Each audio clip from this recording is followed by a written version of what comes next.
PDM2 election horse trading. Election आपको पता है जिस तरह से हुए, जिस तरह से वाकई हुए और जिस तरह से होने चाहिए थे, और ये इलेक्शन पाकिस्तान के बिजनेस ख़ुसूसी तौर पे रियल इस्टेट इंडस्ट्री में किस तरह असरअंदाज होंगे, आज मैं आपको इस वीडियो में बताऊंगा। जो कि इलेक्शन हो चुके हैं, एक तो इलेक्शन के नतीजे में जो हुकूमत आनी है उसके बारे में आपको बताऊंगा, और रियल इस्टेट के अंदर किस तरह बूम आ सकता है। याद रखिएगा करेंसी नोट भी हमारे चेंज हो रहे हैं। अच्छा, सबसे पहले अब हम बात करते हैं इलेक्शन के ऊपर कुछ थोड़ी सी। आपको पता है कि PDM1 बनी थी, कि PDM1 जब बनी तो इमरान खान साहब को हटाया गया, फिर अब PDM2 बनी है। अब PDM2 का भी बेसिकली यही मकसद क्या है कि मिलजुल के हुकूमत बनाए। इलेक्शन में किसी एक बंदे को मैंडेट मिला ही नहीं, कोई एक बंदा खड़ा ही किसी सीट के ऊपर नहीं हो सकता, अकेले आके अपनी हुकूमत नहीं बना सकता, तो इसलिए PDM2 जो है तश्कील में आई।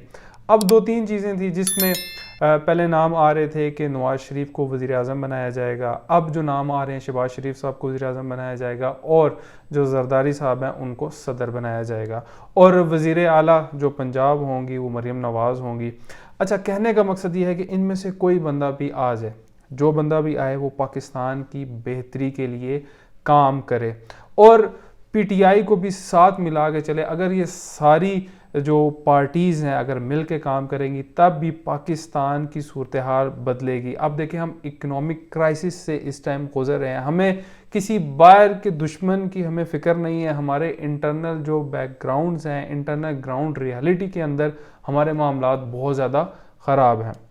अगर ये इलेक्शन हो जाते हैं, अब देखें जो हमारे ओवरसीज़ कम्युनिटी थी या हम लोग जो बैठे हैं, तमाम लोगों का यही एक था कि इन्वेस्टमेंट पाकिस्तान में की जाए, लेकिन लोग रुके हुए थे। क्यों रुके हुए थे? इलेक्शन की वजह से रुके हुए थे। अब इलेक्शन हो गया, इंशाल्लाह कोई ना कोई जो भी हुकूमत आएगी वो पाकिस्तान की बेहतरी के लिए काम करेगी। अब जब इलेक्शन इंशाल्लाह हो चुके हैं, हुकूमत आ जाएगी, कानून साजी आएगी, और बाहर जितने हमारे अरब ममालिक में जितने दोस्त बैठे हुए हैं, जो कंट्रीज़ वेट कर रही थी कोई मुस्तकिल एक हुकूमत आ जाए, तब हम भी अपनी सरमायाकारी करेंगे। अब वहाँ से भी अल्हम्दुलिल्लाह सरमायाकारी आ रही है। IMF की तरफ से भी काफ़ी इंस्टॉलमेंट्स हमारी जो किस्तें हैं वो आ चुकी हैं।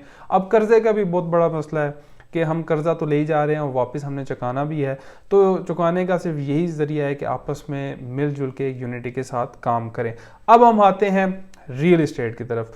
तो रियल इस्टेट में अब जब इलेक्शन हो चुके हैं, सारे लोग वेट कर रहे थे कि इलेक्शन हो तो तब हम पाकिस्तान में इन्वेस्टमेंट करें। अब देखें, इस टाइम जो रियल इस्टेट है या कोई भी आप बिजनेस देख लें तो उस तरह पीक के ऊपर नहीं है। अब रियल इस्टेट जो है मार्केट में डाउन है, और आपने एक चीज़ समझनी है। अच्छा, कुछ लोग क्या करते हैं, जब मार्केट बहुत ज़्यादा पीक पे होती है, प्राइसेस प्रॉफिट पे जा रही होती हैं और मार्केट बस एक रमा दमा फ्लो में जा रही है, तो लोग उस टाइम परचेजिंग कर रहे होते हैं। 50 लाख की चीज़ है वो 60 लाख में भी ले रहे होते हैं। लेकिन जो समझदार लोग हैं, जिन लोगों को आइडिया है, वो क्या करते हैं, उस टाइम अपनी प्रोडक्ट को सेल करते हैं। बेशक वो प्लॉट है, कोई भी किसी किस्म की भी प्रोडक्ट है, उसको सेल करते हैं। और जैसे कि आजकल का टाइम है, मार्केट इस टाइम डाउन है, और जो समझदार लोग हैं जिन्होंने अपनी इन्वेस्टमेंट, अपना सरमाया बचा के रखा था, वो इस टाइम अपने सरमाए को यूटिलाइज़ कर रहे हैं। यूटिलाइज़ किस तरह कर रहे हैं? कोई भी अगर प्लॉट्स की अगर हम बात करें, कमर्शियल की बात करें, रेजिडेंशियल की प्लॉट की बात करें, तो इस टाइम लोग यहाँ पे बाय कर रहे हैं। तो इस टाइम ये बेसिकली बाइंग का टाइम है।